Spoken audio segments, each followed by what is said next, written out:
Greece was the only member state of NATO at that time that openly raised objections against and condemned NATO action at that time.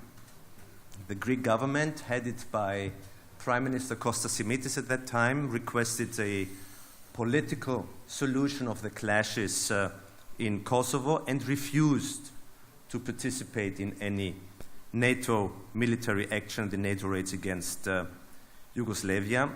And you pointed out that Greek public opinion, in its very vast majority, was opposed to this attack. The polls of that time showed over 90%, 94% of the Greek population were openly against these actions.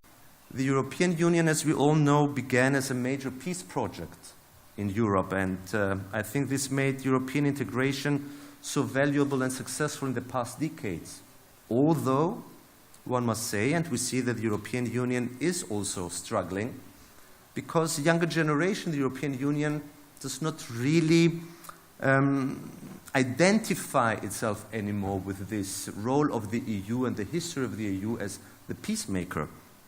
So I think it's a good opportunity to repeat this role of the European Union as a peacemaker, as a new peace project for the region and today's generation. And I can fully abide and subscribe what Margot Đurić said, that let's make the region one of cooperation and not one of conflict.